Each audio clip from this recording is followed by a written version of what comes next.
The CEO was minutes away from signing his company away, his pen hovering over the signature line of a contract that would strip him of everything he'd built over 20 years, until a waitress he'd barely noticed leaned close and whispered 5 words that changed both their lives forever. "Sir?" Take care and read line 47 as there is something wrong. He didn't know that this woman, serving coffee in a uniform 2 sizes too big, would become the reason he still had an empire to run. And she didn't know that the man whose life she saved would give her back the one thing she thought she'd lost forever: hope. Earlier that morning, Julian Ashford had walked into the Riverside Diner with a briefcase full of documents and a heart full of exhaustion. The merger negotiation had dragged on for 6 months, and today was supposed to be the end, the beginning of his retirement, his freedom, his chance to finally breathe. But something felt wrong. The air in the diner was too warm, the fluorescent lights buzzed too loud, and his business partner Victor Chen kept smiling in that way that never quite reached his eyes. Still, Julian told himself he was paranoid. 20 years of building Ashford Industries together, Victor wouldn't betray him. Would he? Across the diner, Elena Ross moved between tables with the practiced efficiency of someone who'd learned to be invisible. Dark hair pulled back in a tight bun, eyes that had seen too much, hands that trembled slightly as she poured coffee. She wasn't supposed to work today. She'd traded shifts with Maria because the electricity bill was due, and her daughter Mia needed new shoes for school. She was tired, so tired that her bones ached. But she smiled anyway, because that's what you do when you need the tips, when you need every single dollar just to keep your head above water. Before we dive into this story of unlikely heroes and the courage to speak when silence is safer, let me know where you're watching from in the comments. And if you believe that sometimes the people who save us are the ones society overlooks, don't forget to like and subscribe. Stories about finding your voice when you have everything to lose deserve to be told, and you won't want to miss them. Now, what do you think made Elena look at that contract? What made her risk everything to speak up? When Elena brought the coffee to Julian's table, when her eyes accidentally fell on the open contract spread across the worn formica, when she saw that one clause buried in the legal jargon, her blood went cold. She recognized it from another lifetime, from when she'd been Elena Martinez, second-year law student with dreams bigger than her student debt, before everything fell apart, before Marcus, before the bruises and the fear and the running. And when she glanced up at Julian's face, at the trust there, at the exhaustion mirroring her own, she knew she had maybe 2 minutes to decide: stay silent and keep her job, or speak up and lose everything. She chose to speak. "Excuse me, sir."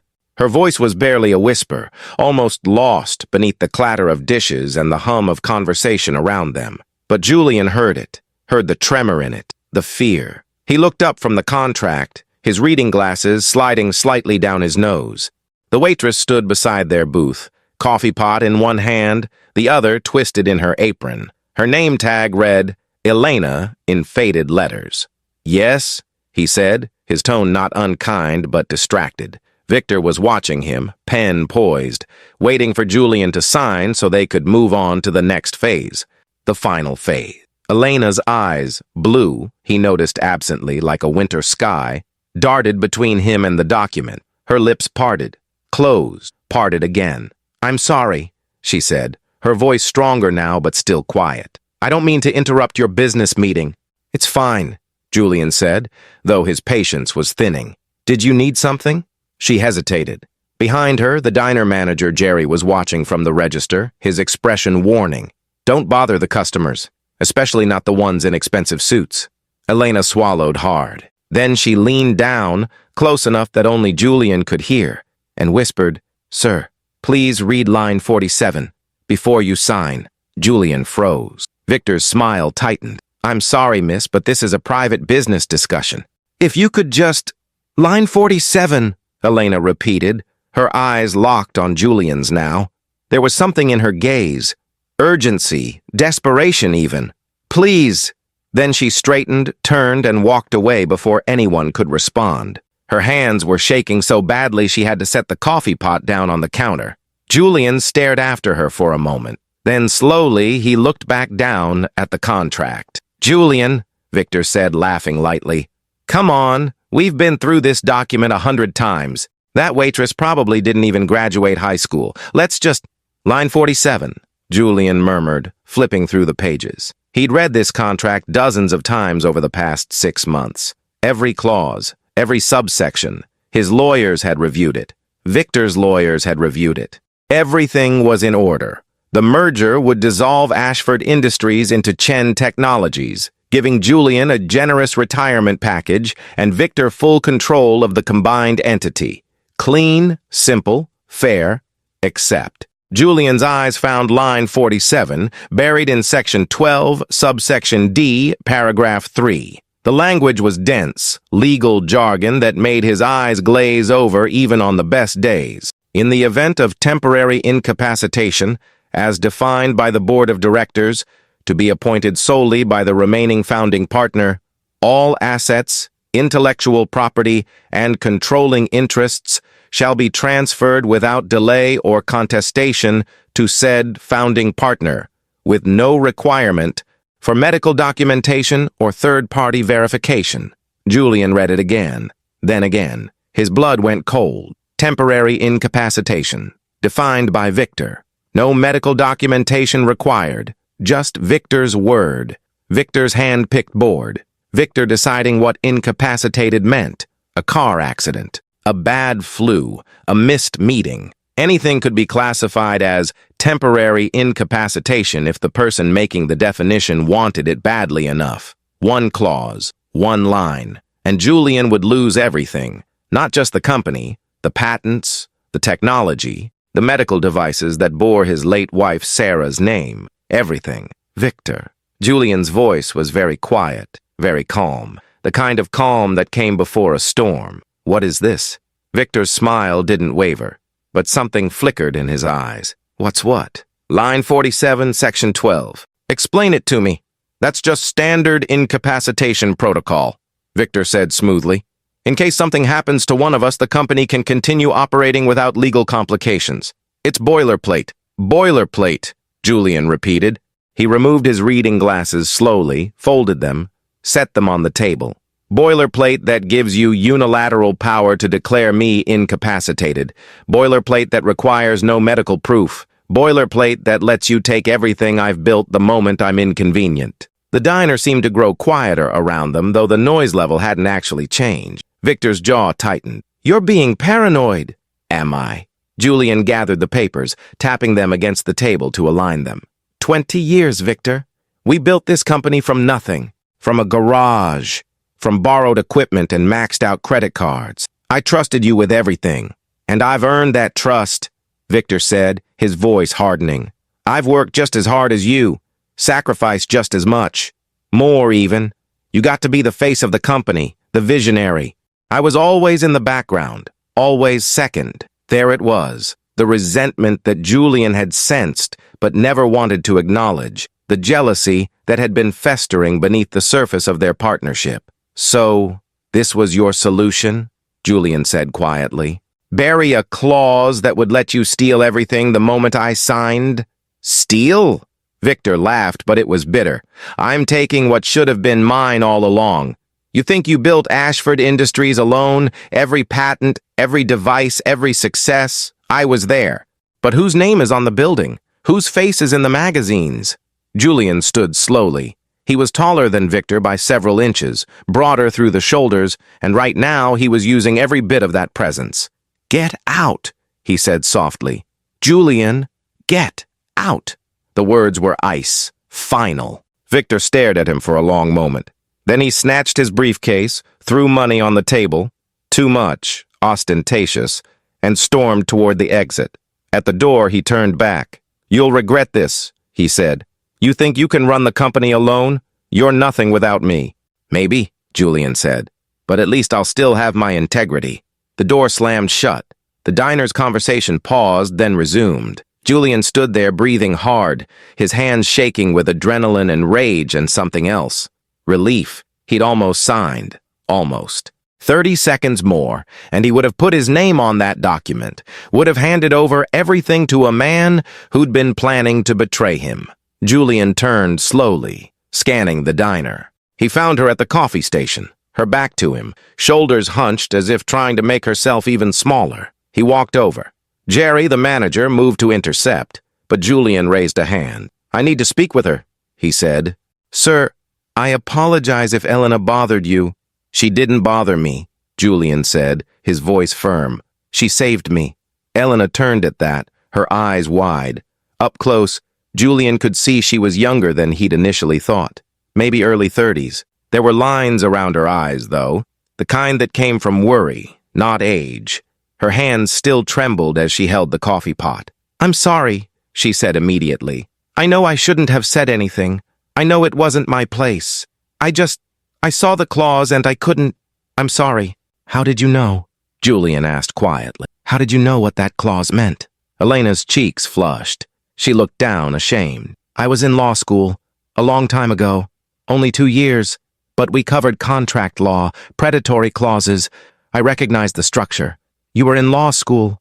"Yes." Her voice was barely audible. "I didn't finish. I got married instead and it doesn't matter. I'm sorry I interrupted your meeting."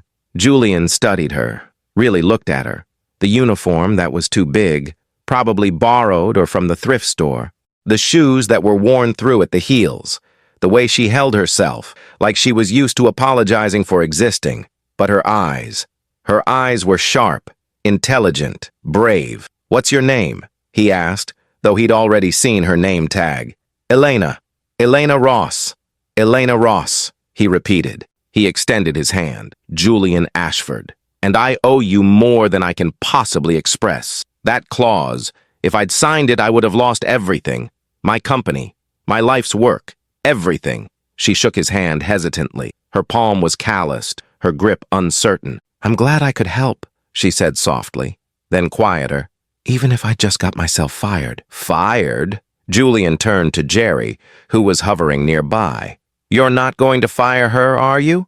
Jerry shifted uncomfortably. "She interfered with customers, Mr. Ashford."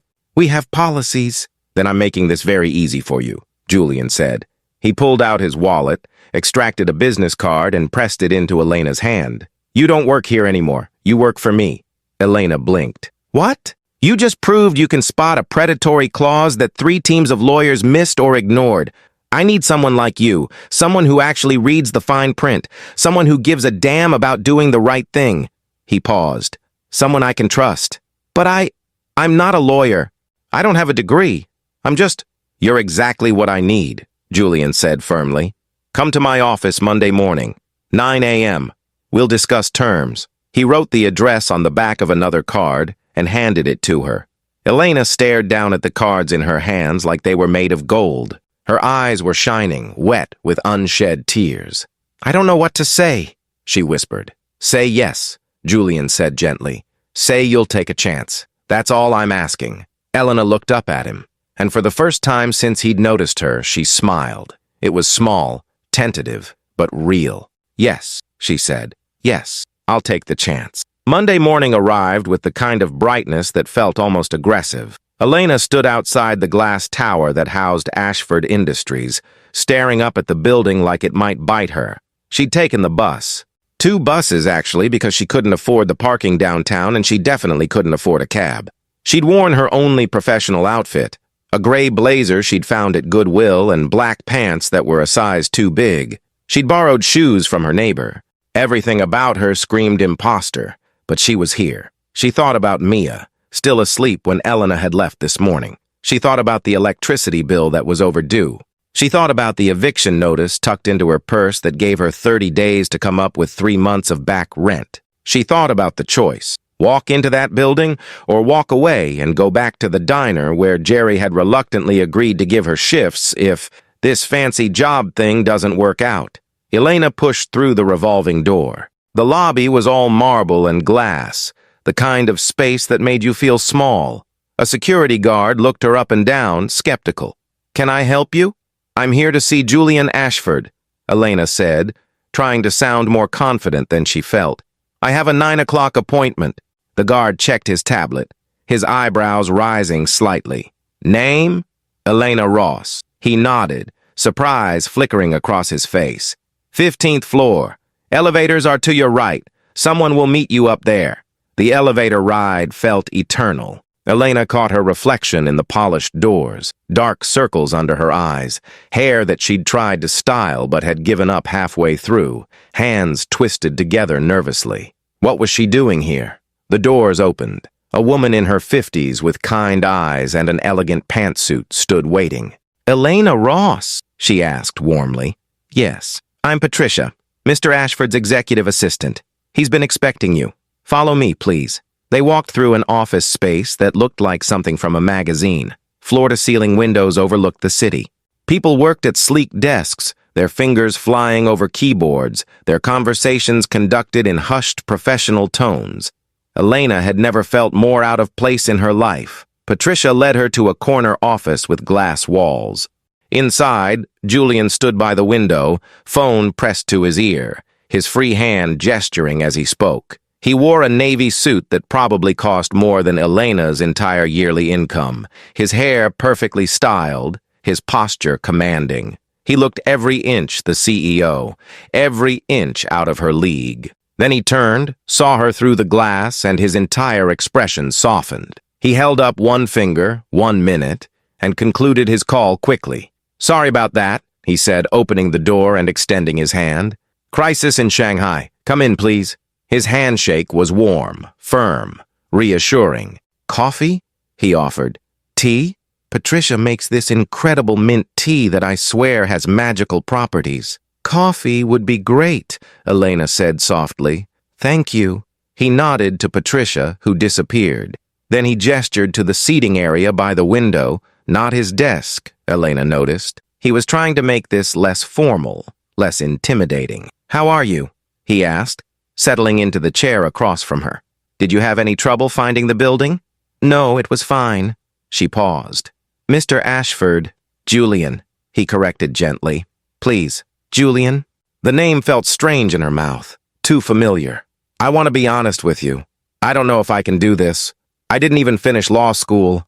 I don't have experience in corporate environments. I don't know why you'd want to hire me when you could have anyone." "Because anyone wouldn't have done what you did," Julian interrupted. "Anyone wouldn't have risked their job to warn a stranger. Anyone wouldn't have cared." Elena fell silent. "I've been thinking about it all weekend," Julian continued. "Victor and I built this company together. 20 years, and he was willing to destroy me for it. My lawyers, expensive, credentialed lawyers, either missed that clause or didn't care enough to flag it. But you saw it in 30 seconds. He leaned forward, his eyes intense. "I don't need another lawyer who'll tell me what I want to hear, Elena. I need someone who'll tell me the truth. Someone who actually reads the contracts. Someone who cares more about doing the right thing than protecting their own position." He paused. "I need someone like you." Patricia returned with coffee and tea, giving Elena a moment to collect herself. "What would I be doing?" Elena asked finally. "Exactly? Contract review and analysis," Julian said. "We deal with hundreds of agreements, vendor contracts, partnerships, employee agreements, acquisitions. I want you to read them, really read them, flag anything that seems off, anything predatory, anything that could come back to haunt us. But I'm not qualified. I'll provide training. You'll work closely with our legal team. They'll mentor you, teach you what you need to know. And if you want to finish your degree, I'll cover the tuition." Elena's breath caught. What? "You clearly have the intelligence and the instinct for this work," Julian said simply. "You just need the formal education to back it up. If you want it, it's yours." She stared at him, searching for the catch. There was always a catch. Men didn't just offer women opportunities like this without expecting something in return. Marcus had taught her that. But Julian's eyes were clear, honest. "Why?" she whispered. "Why are you doing this?" Julian was quiet for a moment. Then, 4 years ago, I lost my wife in a car accident. Since then, I've been going through the motions, running the company because that's what I do, taking care of my daughter because that's what fathers do. But I haven't been living. I've been surviving." His voice was rough, vulnerable in a way that made Elena's chest tighten. "You saved more than my company, Elena. You reminded me that there are still people in this world who care, who act, who take risks for strangers. He met her eyes. Let me return the favor. Let me give you a chance to build something better. Elena's throat was tight. She thought about Mia, about the eviction notice, about the years of barely making it, of always being one disaster away from losing everything. She thought about the girl she'd been at 22, walking into her first law class with stars in her eyes and dreams she hadn't yet learned to be afraid of. Okay, she said quietly. Okay, I'll try. Julian smiled, really smiled, for the first time since she'd met him. That's all I'm asking. The first 2 weeks were overwhelming. Elena arrived early and stayed late, reading contracts until her eyes burned. The legal team was polite but distant, clearly skeptical of this woman with no degree who'd somehow caught the CEO's attention. But Elena worked harder than anyone. She took notes, asked questions, stayed up nights researching case law and contract precedents on her laptop that barely worked. Slowly, grudgingly, she earned their respect. And every day, Julian checked in. Not hovering, not micromanaging, just stopping by her cubicle to ask how she was doing. If she needed anything. If the team was treating her well. It was the third Friday when everything shifted. Elena was deep in a vendor contract when her phone rang. Mia's school. Ms. Ross? This is Principal Davidson. Mia's running a fever. You need to come pick her up. Elena's stomach dropped. I'll be right there. She grabbed her bag, hurried toward the elevator, her mind racing. She'd have to take Mia home, but their apartment was 40 minutes away, and she didn't have a car. She'd have to call out the rest of the day, hope they'd understand, hope this didn't jeopardize... Elena? She turned. Julian stood in his office doorway, frowning. Everything okay? My daughter's sick, Elena said quickly. I have to go get her. I'm sorry, I'll make up the hours, I promise. Don't be ridiculous, Julian said immediately. Go. Take care of her. Thank you. Elena pressed the elevator button repeatedly, as if that would make it come faster. How are you getting to her school? Bus. The elevator dinged. Elena stepped inside. Wait. Julian grabbed his suit jacket from his office. I'll drive you. What? No, you don't have to. I know I don't have to. He stepped into the elevator beside her. But it'll be faster than the bus, and your daughter needs you. Elena wanted to argue, wanted to maintain some shred of pride, of independence. But Mia was sick and scared, and she needed her mother now. Thank you, she whispered. Julian's car was exactly what she'd expected. Sleek, expensive, German. He drove with easy confidence through the midday traffic, navigating toward the address she gave him. How old is she? He asked. Your daughter. 5. She just started kindergarten. Elena stared out the window. She's shy. Takes her a while to warm up to people. But she's smart. So smart. She loves drawing. My daughter's 6, Julian said. Sophie. She's the opposite. Talks to everyone. Sometimes I wish she had a little more caution. He smiled slightly. But mostly I'm grateful. After Sarah died, I was worried Sophie would close off, become afraid.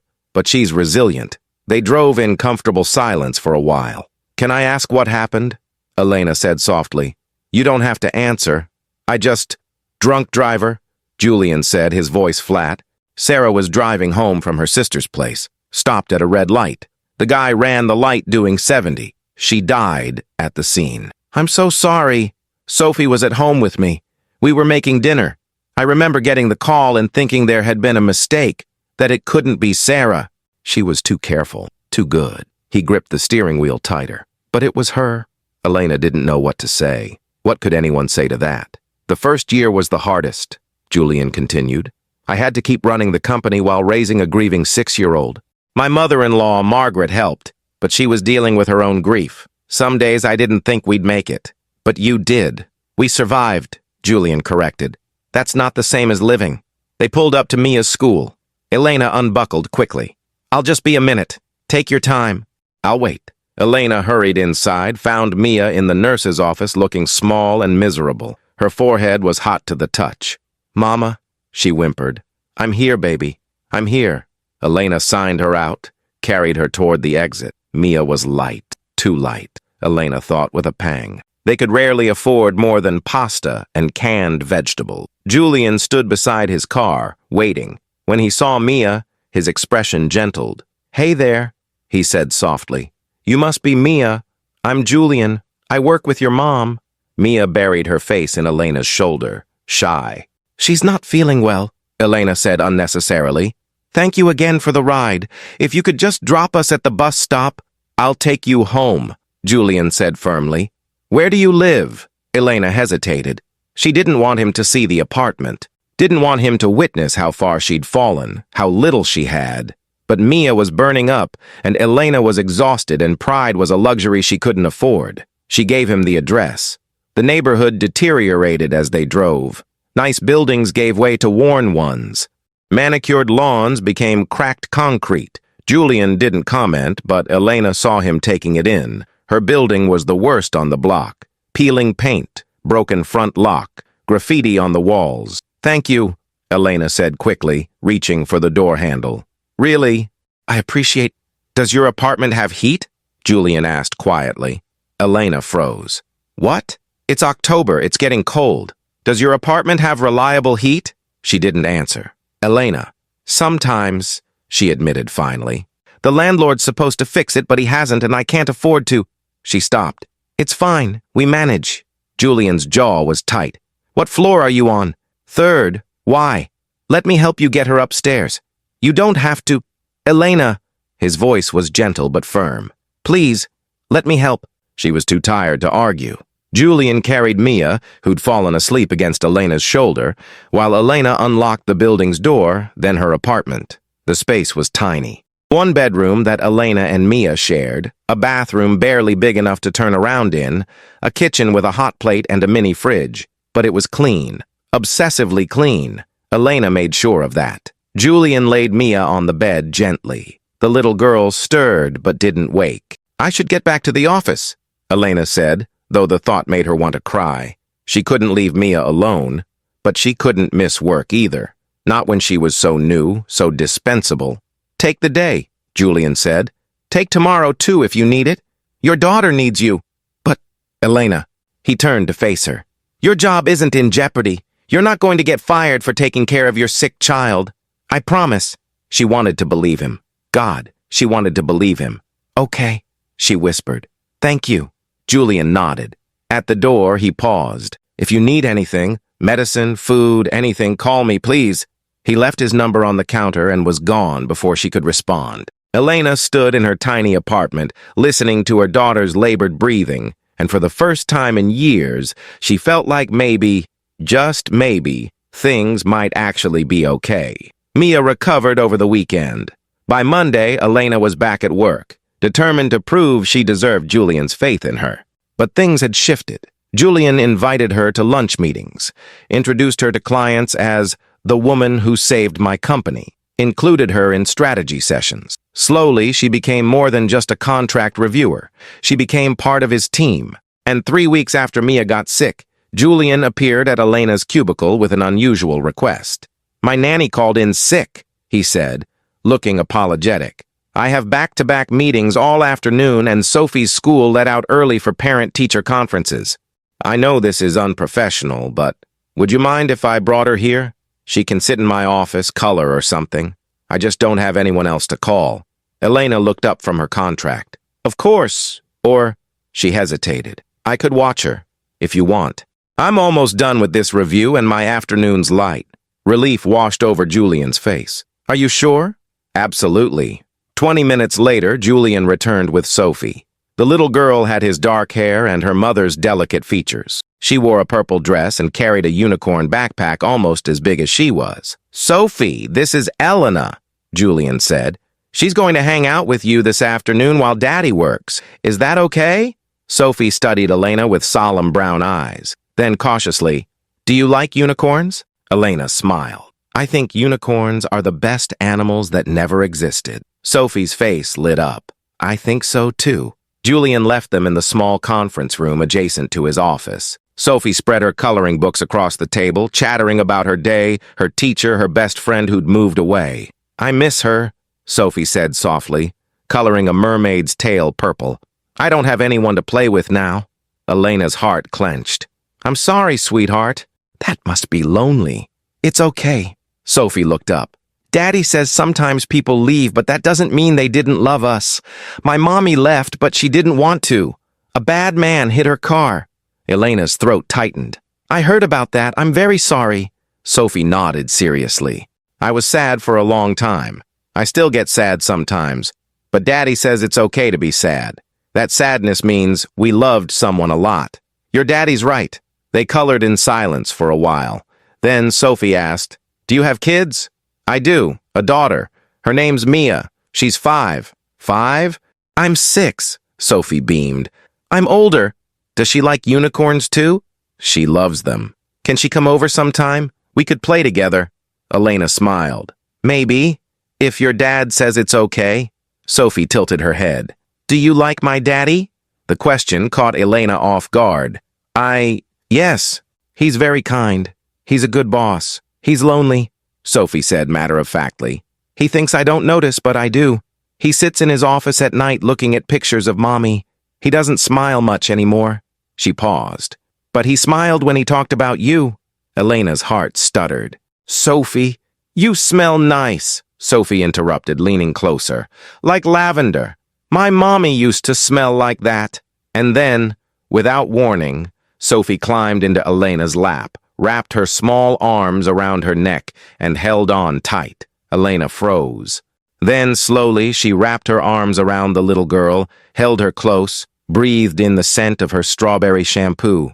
Sophie fit perfectly, like she belonged there. When Julian came to check on them an hour later, he found them curled up on the conference room couch. Sophie asleep against Elena's chest, while Elena read through a contract with her free hand. He stood in the doorway, something shifting in his expression, something soft, vulnerable. Elena looked up, saw him watching, and something passed between them. Understanding, recognition, the acknowledgement that something was beginning, whether they were ready for it or not. She asked about Mia, Elena whispered, careful not to wake Sophie. Wanted to know if they could play together. Julian moved closer, looking down at his daughter. What did you say? I said maybe, if you were okay with it. I'd like that, Julian said quietly. He reached down, carefully scooped Sophie into his arms. She murmured, but didn't wake. Thank you for watching her, for being so good with her. She's wonderful, Elena said honestly. You're doing an amazing job with her. Their eyes met, held. Dinner, Julian said suddenly. This weekend, you and Mia, my place. Let the girls meet. What do you say?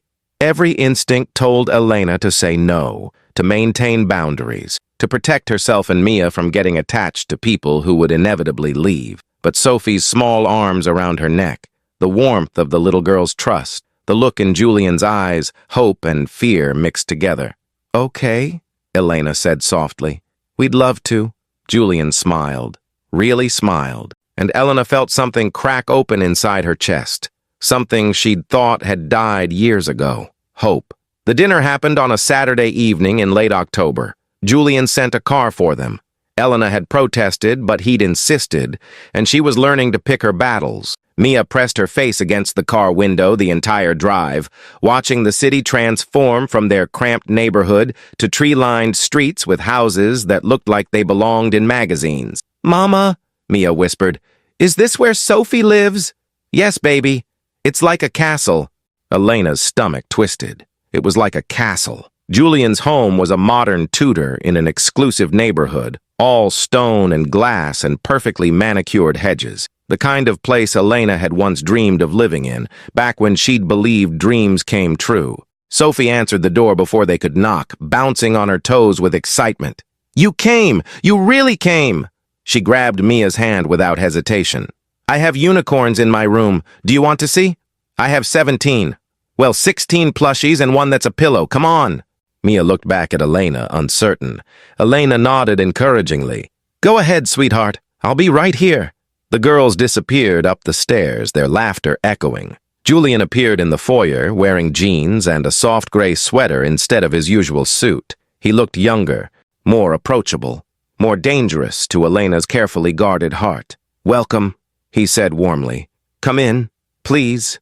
The house was beautiful but lived in. Sophie's drawings covered the refrigerator. Toys were scattered in the living room. Photos lined the walls. Julian and Sarah on their wedding day, Sophie as a baby, family vacations to beaches and mountains. Elena paused at one photo, Sarah holding newborn Sophie, her face radiant with joy. She'd been beautiful, blonde and elegant and everything Elena wasn't. That was taken the day we brought Sophie home from the hospital, Julian said quietly, coming to stand beside her. Sarah was terrified, kept checking if Sophie was breathing, but she was a natural mother, patient, loving, everything Sophie needed. She looks happy, Elena said softly. She was. Julian's voice was thick. We both were. They stood in silence for a moment. I'm not trying to replace her, Elena said suddenly. I want you to know that. I would never— I know, Julian interrupted gently. Elena, I know. Dinner was surprisingly easy. The girls chatted endlessly, Mia coming out of her shell in Sophie's presence. They talked about unicorns and princesses and their favorite colors. Julian made pasta, nothing fancy but warm and filling. Elena helped with the salad, and they moved around the kitchen like they'd done this before, like they fit. After dinner, Julian suggested a movie. They settled in the living room, Sophie and Mia curled together under a blanket, Elena on one end of the couch, Julian on the other. But as the movie progressed, the girls migrated. Mia climbed into Elena's lap. Sophie climbed into Julian's. Then Sophie reached for Elena's hand. Julian's arms stretched across the back of the couch, not quite touching Elena, but close enough that she could feel his warmth. It felt like family. And that terrified her. The following weeks blurred together in a way that felt almost magical. Julian invited them to dinners regularly. The girls had play dates. Elena found herself spending more time at Julian's house than her own apartment, and Julian started appearing at her door with groceries he claimed he'd overbought, or toys for Mia he'd found on sale. She knew what he was doing, helping without making her feel like a charity case, taking care of them without making her feel obligated. It would have been easier if he'd been arrogant about it, if he'd held his wealth over her head. But Julian gave the way he breathed, naturally, necessarily, like he couldn't help himself, and Elena was falling for him. She tried to fight it, tried to maintain distance, but then Julian would look at her across the dinner table with those warm brown eyes, or Sophie would fall asleep against Elena's shoulder calling her name, or Mia would whisper, I wish Mr. Julian was my daddy, and Elena's defenses would crumble a little more. It was the Tuesday before Thanksgiving when everything fell apart. Elena was at her desk reviewing a contract when Patricia appeared, her usual warmth replaced with nervous tension. Elena, there's someone here to see Mr. Ashford. She's insisting on seeing you first. Elena looked up, confused. Me? Why? She said it's about Sophie. Patricia lowered her voice. It's Margaret Ashford, Julian's mother-in-law. Elena's stomach dropped. She'd heard about Margaret. The woman had helped raise Sophie after Sarah died, but according to office gossip, she'd been increasingly difficult, possessive of Sophie, resentful of Julian's attempts to move forward. Should I get Mr. Ashford? Patricia asked. No, Elena said, standing on shaking legs. I'll talk to her. Margaret Ashford waited in the small conference room, her posture rigid, her designer suit immaculate. She was in her 60s but looked younger, her blonde hair styled perfectly, her makeup flawless. She looked at Elena the way someone might look at something unpleasant tracked in on their shoe. You must be Elena Ross, Margaret said, her voice cold. Yes.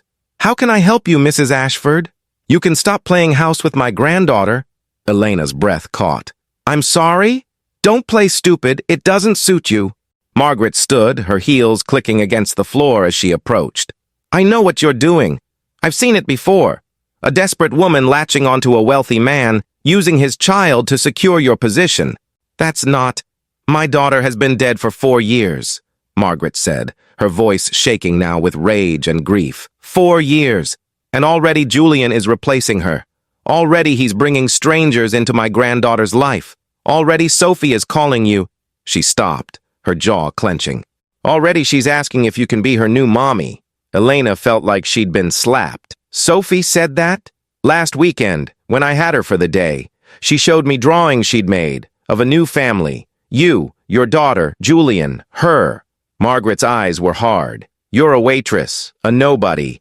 You have no education, no pedigree, no business being in my granddaughter's life. I care about Sophie. Elena said, her voice trembling. I would never hurt her. You already are. Margaret moved closer. She's attaching to you, depending on you. And when you leave, and you will leave, because women like you always do when something better comes along, Sophie will be devastated. Again. I'm not going to leave. Oh, please. Margaret's laugh was bitter. You're a survivor, Ms. Ross. I can see it in your eyes. You do what you need to do to get by. Right now, Julian is useful. His money, his position, his nice house. But when someone wealthier comes along, or when Julian realizes you're just a temporary distraction from his grief, you'll move on. And Sophie will pay the price. That's not true, Elena whispered, but doubt was creeping in. Was it true? Was she using Julian, using Sophie? I lost my daughter, Margaret said, her voice breaking now. I lost Sarah, the most important person in my world. And I won't lose Sophie, too. I won't let you erase my daughter's memory. I won't let you replace her. I'm not trying to replace anyone. Then prove it. Margaret's eyes were sharp, calculating. Walk away. If you really care about Sophie, if you really care about Julian, remove yourself from their lives. Let them heal properly. Let Julian find someone appropriate, someone worthy of the Ashford name. She left before Elena could respond, the door clicking shut with finality. Elena stood there, shaking. The words burrowed under her skin like splinters. Women like you always leave. Nobody. Not worthy. That evening, Julian noticed Elena was quiet during dinner. The girls were upstairs playing, and he'd made his famous pasta again, but Elena barely touched it. Everything okay? He asked gently. Fine. Elena. He reached across the table, covered her hand with his. Talk to me. She pulled her hand back like she'd been burned. Margaret came to see me today. Julian's expression darkened. What did she say? That I'm using you. That I'm replacing Sarah. That I'm going to hurt Sophie when I leave. Elena's voice was flat, emotionless, protection against the pain. That I'm nobody. That I don't belong in your world. Elena, she's right, isn't she? Elena looked up at him finally, her eyes bright with unshed tears. Look at us, Julian. Look at this. You're a CEO. You live in a mansion. Your daughter goes to private school. And I'm a waitress with a GED who lives in a slum and can barely afford to feed my daughter. None of that matters, Julian said fiercely. It does. It matters to people like Margaret. It matters to society. It matters... Her voice cracked. It matters because she's right. What am I doing here? Playing dress up in a life that isn't mine? What happens when you wake up and realize you could have anyone? Someone educated, someone elegant, someone who fits? You fit, Julian said desperately. Elena, you fit perfectly. She shook her head. I don't. And the longer this goes on, the more Sophie gets attached, the more Mia gets attached. The worse it'll be when it ends. It doesn't have to end. Yes, it does. Elena stood, her movements jerky. I need to go. I need to get Mia and go. Elena, please. She was already calling upstairs. Mia came down reluctantly, confused, clutching a unicorn Sophie had given her. Can't we stay longer, Mama? Mia asked. Not tonight, baby. Sophie appeared at the top of the stairs, her face crumpling. Elena? Are you leaving? Yes, sweetheart, but are you coming back? The question hung in the air. Elena couldn't answer, couldn't lie, couldn't promise. I don't know, she whispered. Sophie's face crumpled. She ran to her room, slamming the door. Julian looked at Elena with something between heartbreak and anger. You're really going to do this? You're going to let Margaret win? This isn't about winning, Elena said, tears streaming now. This is about protecting Sophie, protecting Mia, protecting all of us from more pain. The only one causing pain right now is you, Julian said quietly. Elena flinched. Then she took Mia's hand and walked to the door. Elena, Julian's voice stopped her. Don't do this, please. Don't let fear make you run. But she was already gone. The next morning, Elena submitted her resignation via email. She couldn't face Julian in person, couldn't trust herself not to break. She called the diner, got her old shifts back, moved through her days like a ghost. Mia cried for Sophie, asked every day when they could see her again. Elena had no answers, and at night, alone in her apartment, Elena stared at her phone, at Julian's number, at the text messages he sent. Please call me. Let's talk about this. Sophie misses you. I miss you. But Elena didn't respond, because Margaret was right.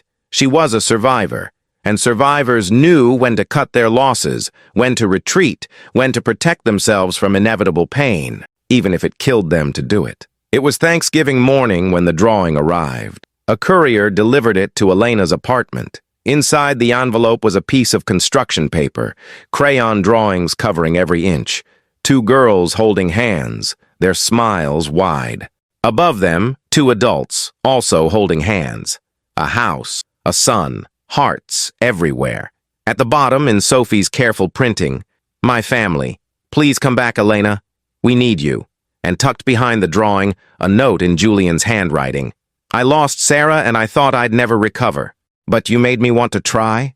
You made Sophie smile again. You made our house feel like a home. Margaret is wrong about you. She's wrong about us. Don't let her fear become yours. Come home, Elena. Please, just come home." Elena held the drawing with shaking hands, Sophie's words blurring through her tears. "We need you." When was the last time anyone had said that to her? When was the last time she'd let herself be needed? She looked at Mia, coloring quietly at their small table. Looked at the eviction notice, the new one, because she'd missed November's rent too. Looked at the drawing of a family that wanted her. And she realized something. Running wasn't protecting anyone. It was just another kind of dying. "Mia," Elena said softly, "how would you feel about going to see Sophie?" Mia's head snapped up, hope lighting her entire face. "Really? Really?" But when Elena tried to call Julian, his phone went straight to voicemail. She tried again. Nothing. Panic set in. What if he'd given up? What if she'd pushed him away one too many times? She was staring at her phone, trying to figure out what to do, when a knock sounded at her door. Elena opened it. Julian stood there, Sophie and Mia's hands in his, both girls grinning. He looked exhausted, like he hadn't slept in days, his hair disheveled, his eyes red-rimmed. "You weren't answering your phone," he said hoarsely. "I got scared. Thought maybe—" He stopped. "I had to see you. We had to see you. Julian, don't." He stepped forward. "Don't apologize. Don't explain. Just tell me this isn't over. Tell me you're willing to fight for this, for us. Because I am, Elena. I will fight Margaret. I will fight the whole world if I have to. But I can't fight you. I can't fight your fear." Elena looked at Sophie's hopeful face, at Mia's, at Julian's desperate eyes. "I'm scared," she whispered. "I'm so scared of losing this, of losing you." "Then don't," Julian said simply.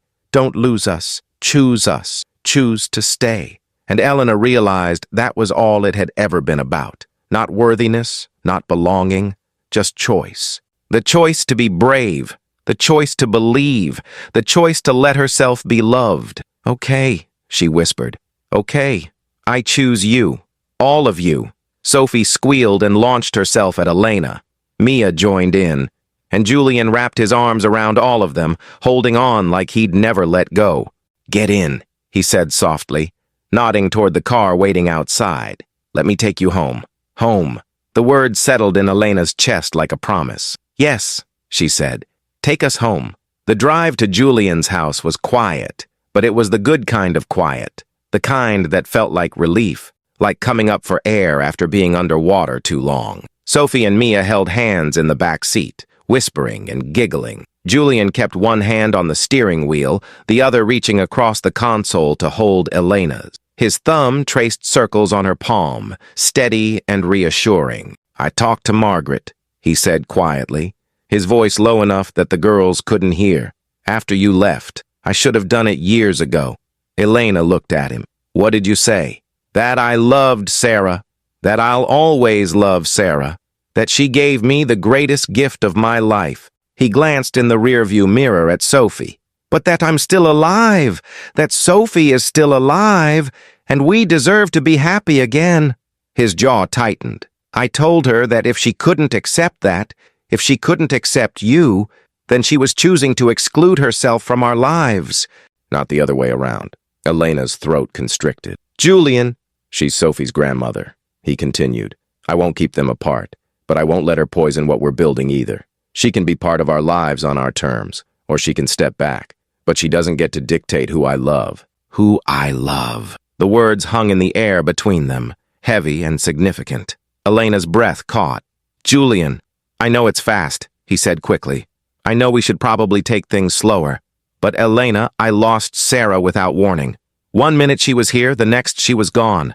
I learned the hard way that life doesn't wait, that tomorrow isn't guaranteed. He pulled into his driveway, put the car in park, turned to face her fully. I'm not asking you to say it back. I'm not asking for anything you're not ready to give. I just need you to know. I love you. I love who you are. I love your strength and your courage and the way you love your daughter. I love that you saved me when you had every reason to walk away. Tears streamed down Elena's face. I love you too, she whispered. I think I've loved you since the moment you asked me how I knew about that clause. Since you looked at me like I mattered. Julian reached up, cupped her face in his hands, wiped away her tears with his thumbs. You do matter. You matter so much. He leaned forward slowly, giving her time to pull away. But Elena didn't pull away. She met him halfway, their lips connecting in a kiss that felt like a promise, like a beginning. From the back seat, Sophie made a delighted sound. Does this mean Elena's going to be my new mommy? Julian pulled back, laughing softly. Elena's cheeks flushed. Maybe someday, sweetheart, Julian said, looking at Elena with warmth in his eyes. If Elena wants to be... I do, Mia piped up excitedly. I want Mr. Julian to be my daddy. The adults laughed, the sound breaking the last of the tension. They climbed out of the car, the girls racing ahead to the house. Julian caught Elena's hand before she could follow. Stay, he said softly. Tonight, this weekend, however long you want. Just stay. Elena thought about her tiny apartment with its broken heat and overdue rent. Thought about Margaret's words. Nobody. Not worthy. Temporary. But then she looked at the house. Warm light spilling from the windows. Sophie and Mia's silhouettes visible through the glass as they danced in the entryway. She thought about Julian's hand in hers. About Sophie's drawings. About the way Mia had smiled more in the past month than she had in years. Okay, Elena said. We'll stay. The weekend stretched into a week. Elena kept expecting Julian to change his mind, to realize he'd made a mistake. But he didn't. Instead, he cleared drawers for her clothes, bought a booster seat for Mia, asked Elena's opinion on everything from dinner menus to business decisions. He treated her like a partner, like an equal. And slowly, Elena began to believe she deserved it. On the following Tuesday, Elena returned to work. Not because she had to. Julian had made it clear she could take all the time she needed, but because she wanted to. Because the work mattered to her.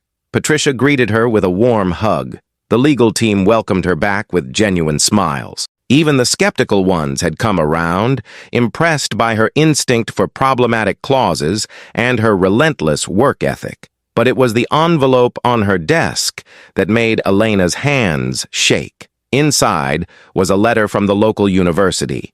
Her application for their evening law program had been accepted. Full scholarship, courtesy of the Ashford Foundation. Elena stared at it, tears blurring the words. Julian appeared in her cubicle doorway. I hope you're not angry, he said carefully. I know you value your independence. But I also know you're brilliant, Elena. You deserve that degree. You earned it. I didn't earn a scholarship. You saved my company, Julian interrupted gently. You've revolutionized our contract review process. You've caught 3 more predatory clauses in vendor agreements in the past month alone. If anything, the foundation is getting a bargain. Elena laughed through her tears. When do classes start? January, if you want them to. She looked at the acceptance letter again. At the future it represented. The future she'd thought was dead. I want them to, she whispered. Julian smiled. Good, because Sophie and I were planning to throw you a going back to law school party, and it would be really awkward if you said no. 2 weeks before Christmas, Margaret requested a meeting.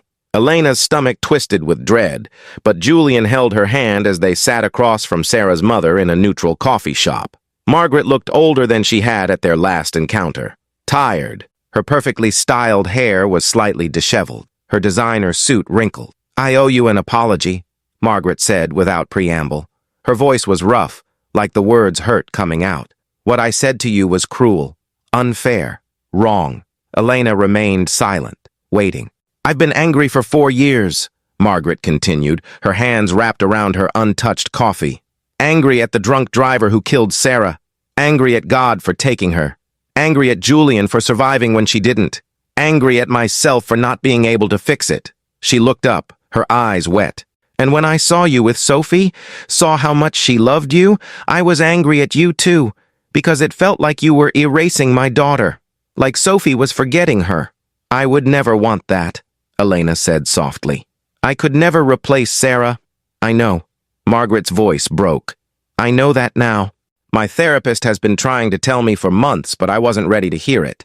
Wasn't ready to admit that my grief was hurting the people I love most. She reached into her purse, pulled out a photograph. Sarah holding baby Sophie, laughing at something off camera. Her joy was radiant. This is who Sarah was, Margaret said, sliding the photo across the table. She was light. She was love. She was generous with both. She looked at Elena directly. If Sarah were here, if she could see how you care for her daughter, how you've helped Julian heal, she would thank you. She would be grateful.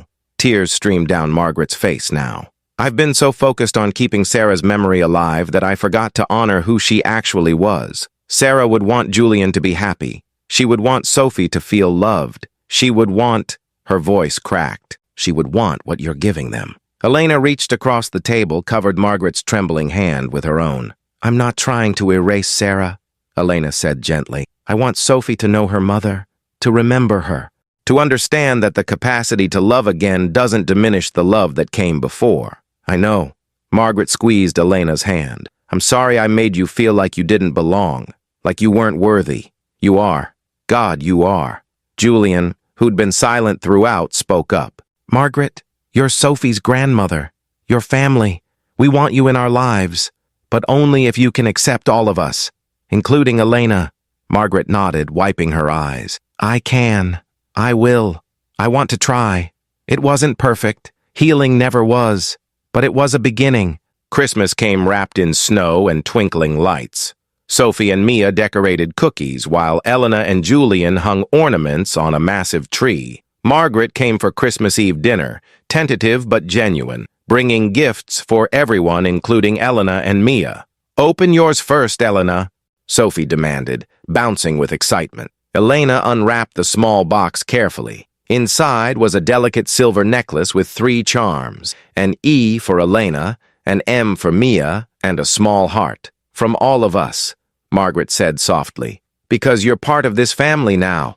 Elena's vision blurred. Thank you, all of you. But Julian shook his head. We're not done. Sophie? Sophie handed Elena another box, this one larger. Inside was a leather portfolio embossed with her name, Elena Ross, Esquires, in progress. For law school, Julian said, his eyes warm, so you can look the part while you earn the title. And this one's from me and Mia, Sophie said, producing a handmade card covered in glitter and stickers. Elena opened it. Inside, both girls had drawn pictures. The same family of 4 they'd been drawing for months, but this time they'd added details. A Christmas tree, presents, a banner that read, Forever Family. We wanted you to know, Sophie said seriously, that we're not going anywhere. Even when things are hard, even when we fight, we're family now, forever. Elena pulled both girls into her arms, holding them tight. Over their heads, she met Julian's eyes. He smiled, mouthed, I love you. She mouthed it back. After the girls went to bed, giddy with sugar and excitement, Julian and Elena sat by the fireplace. The house was quiet, except for the crackle of logs and the distant hum of holiday music. I have one more thing for you, Julian said softly. Elena laughed. Julian, you've given me enough. This one's different. He shifted, reached into his pocket, and Elena's breath caught. It was a small velvet box.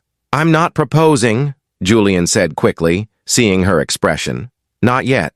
Not until you're ready. But I wanted you to have this. He opened the box. Inside was a simple gold ring, delicate and beautiful. It's a promise, Julian said.